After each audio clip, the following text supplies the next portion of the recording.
Baba huyu alikuwa mwalimu wetu sisi sote. Na tunaenda wazo la pili, imani yake haikutikisika.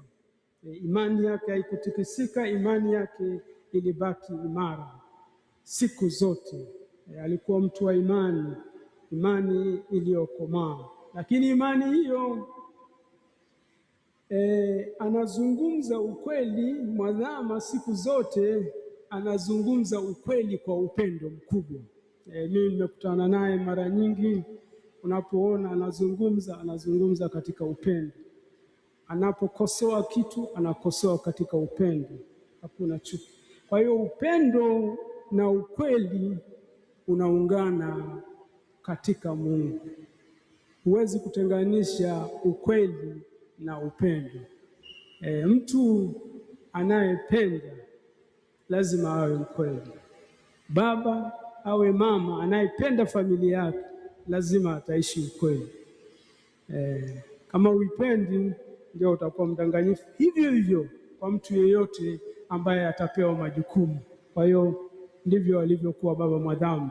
Ukweli na upendo katika maisha yake haikuweza kutenganishwa, ilikuwa kitu kimoja na vikaungana vyote katika Mungu, katika Kristo.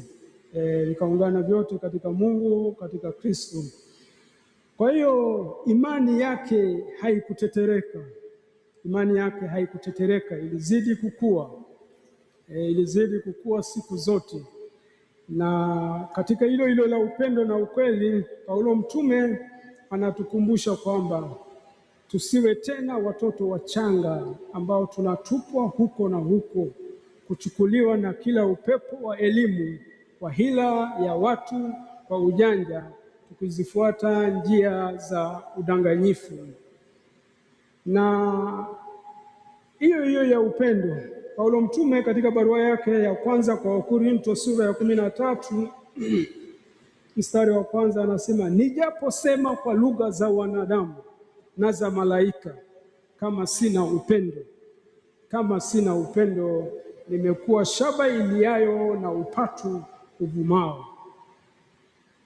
Mtakatifu Sipriani, askofu wa Karthaje, Tunisia huko katika karne ya 3, alifanya utume wake wa askofu kwa miaka 10 tu, miaka 248 mpaka 258.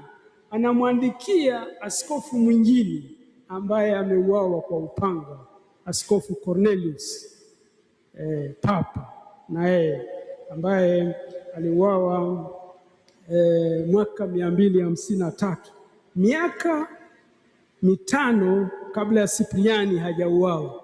Na baadaye sikukuu za hao wawili zinaunganishwa, Cornelio na Sipriani, Septemba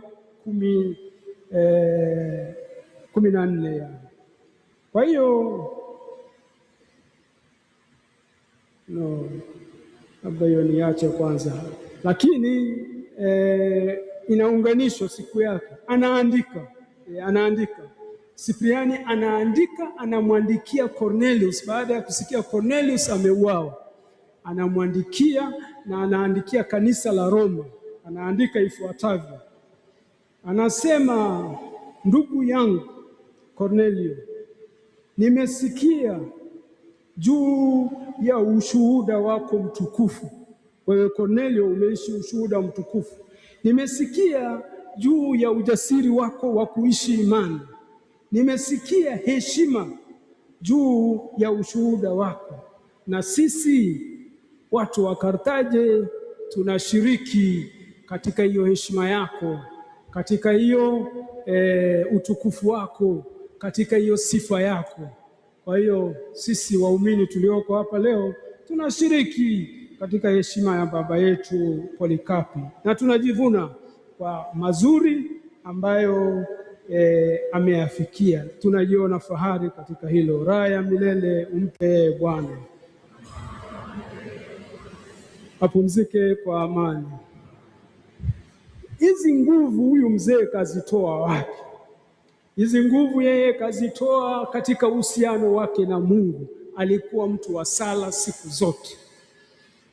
Tumesikia aliamka saa 10:30. Baada ya kujiandaa aliingia kanisani kusali. Amefika hapa St. Joseph kabla ya kuingia ofisini, ameingia kwenye kanisa la kuabudu. Wengine wanajua walivyozunguka hapa Dar es Salaam wakati wa baada ya kustaafu. Mara yuko hapo Padre Pio Shrine San Damiano, mara yuko Pugu, mara yuko Chang'ombe kusali kwenye kanisa za kuabudu. Rozari takatifu, ibada kwa Mama Maria. Na ndiyo maana anazikwa siku ya Mama Maria kesho Jumamosi. Wengine wanafikiri basi tu imetokea, ni coincidence. Hakuna coincidence kwa Mungu, ni providence, kwamba tangu mwanzo Mungu alishapanga kwamba azikwe siku hiyo. Sasa yeye anaitoa nguvu yake katika sala. Nguvu yake anaitoa katika ile kushirikiana na Mungu, na alijinasua na mambo ya ulimwengu huu. Tulisikia alitoa mali zake zote, vitu vyake vyote alivitoa. Hakuwa na mali ya binafsi, hakuwa hata na akaunti binafsi, hakuwa nao. Watawa wengine hapo utawatoa macho ukiwaambia wasiwe na akaunti. Hakuwa nayo, yeye hakuwa nayo akaunti. Mwadhama askofu mkuu hakuwa na akaunti binafsi. Simu wengine wanasema alikuwa nayo. Mimi sikuwahi kumwona wala sikuwahi kumpigia. Mimi nilimpata kupitia wasaidizi.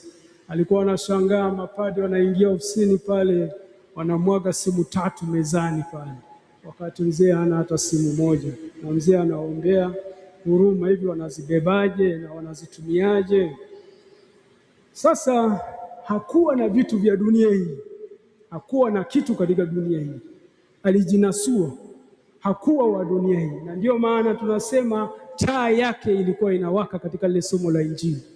Kiuno chake alikuwa amekifunga. Ndio maana amechagua hata mahali pa kuzikwa huko Pugu kwenye kikanisa kidogo, amekataa kanisa la heshima hili la St. Joseph, azikwe kule Pugu. Sijui kama ungekubali, lakini yeye mwenyewe kachagua hiyo kwenye kanisa kile kidogo cha Pugu. Hakuhitaji heshima yoyote.